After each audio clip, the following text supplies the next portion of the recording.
Samantha. I'm a dietetic intern with Maricopa County. Today I'll be teaching you how to make garden sloppy joes. Sloppy joes are a favorite in my house. This recipe really shows a great example of how you can make your favorite recipes not only delicious, but very nutritious as well. So with lots of different fresh produce and options that are in this recipe, which you can find just below within the Maricopa Healthy app. For this recipe, we have several ingredients that are here. For example, we have the barbecue sauce, tomato sauce, canned mushrooms, crushed tomatoes, onions, bell peppers, carrots, and the whole wheat buns. You do want to make sure that you find the whole wheat buns, which offer extra whole grains and fiber. For these ingredients, the produce specifically that's fresh, finding them at a farmer's market could be an excellent option this time of year. Shopping at farmers markets are a great way to be able to have access to in-season local produce. The benefits of local or in-season produce is they're more nutrient dense, and we're also able to buy from local farmers and support them. There are several different local farmers markets within the Phoenix area, so getting online and finding the one closest to you in your community can be a nice way to get access to this local produce. So for this recipe specifically, it costs about $10.10 to make, and it makes 12 servings. So that's only about 85 cents per serving, which is an awesome value for a nutritious recipe like I had mentioned. To begin, I will start with teaching you how to cut an onion. Cutting an onion is something that I really struggled with for a long time. But of course, before we get started, making sure to wash your hands. Washing your hands is really important to begin the cooking process. But you can get a little bit closer, and then I can walk you through how to dice this onion like I had mentioned to make it a little bit more manageable. So what you want to do to begin is cut off the tip and move that aside. Then you'll cut your onion in half, like so. Next, you'll want to peel out the exterior layer. So just taking this off with your fingers. And then this is where it gets different. So what you want to do is cut it lengthwise. So towards the top, you'll just dice down, of course, following knife safety and making sure to be careful with your fingers. So you'll just dice evenly down. You can do thicker or more thin, depending upon how your family likes this recipe and how much they like onions. So for some of those that might not like onions, cutting them a little bit finer can sometimes really help. Then you'll turn it the other way. Since this top part is holding everything together, it doesn't fall apart. So it makes it a lot easier to dice. So then you just cut down this way, and you're able to dice into really nice pieces a lot more easily and quickly. And then this part is all set. So next we'll be moving over to the stove to complete the rest of the recipe.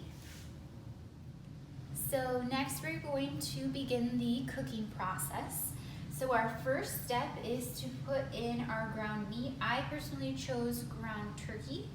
I used a higher protein, lower fat choice to be a little bit more heart healthy. It's also kind of a win-win because when you have a higher fat meat, you lose a lot of that amount in the cooking process because the fat turns into liquid, so the amount of meat that you end up at the end is actually smaller. So a higher protein content can be helpful, but then we're also putting in the onion that we had chopped earlier, getting all of this, our carrots, and then lastly our green bell pepper. And then we are going to continue to cook this on medium to high heat while it cooks.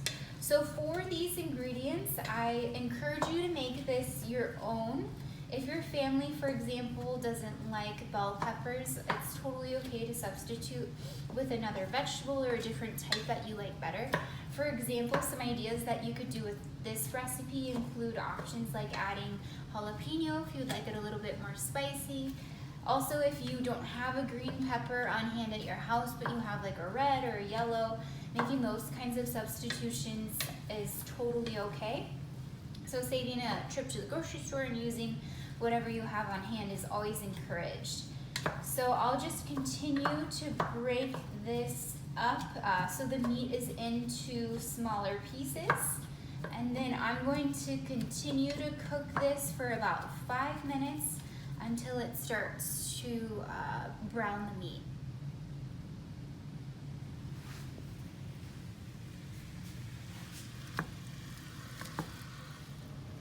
All right, so now the meat has browned and the vegetables are starting to cook throughout. So the bell peppers start to get a little bit more vibrant, and so do the carrots. So the next step is to add the rest of the ingredients. We're going to be adding our barbecue sauce. So pouring that into there. We're going to be adding our mushrooms. Canned mushrooms are a little bit more affordable. Although if you have fresh mushrooms, you can do that. I know at a lot of the farmers markets, like I had mentioned, they have some good mushroom options available, so that could be an option for you. We're also going to include the crushed tomatoes, and then we're going to include the tomato sauce. Tomatoes are actually a really good source of potassium. So potassium is an essential electrolyte for that. What that means is it really helps your body with different mechanisms, for example, like being able to move our muscles or our nerves, being able to communicate effectively. So it's a really good source from our food to get a little bit of potassium. And then we're going to continue to stir this until it's mixed completely throughout. Like I had mentioned, for this recipe, I did choose a couple of canned options.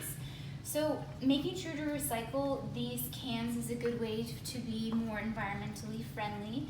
Keeping in mind you do have to rinse out the cans before you recycle them. So just taking that quick step to rinse them out, and then however your city does it, either using the recycling bin or dropping it off at the appropriate places. But I have stirred all of the ingredients together. Now I'm going to turn the heat up so I can bring this to a boil. Once it comes to a boil, you can turn it down to let it simmer, and then you're gonna simmer it for about 15 to 20 minutes, just so it can get to the consistency that you like best for your sloppy joes. So we have simmered the sloppy joes for about 19 minutes. My family likes the sloppy joes a little bit more cohesive and not quite as runny, so that's why I went a little bit more towards the higher end. But again, make it your own to make it delicious and how your family likes it.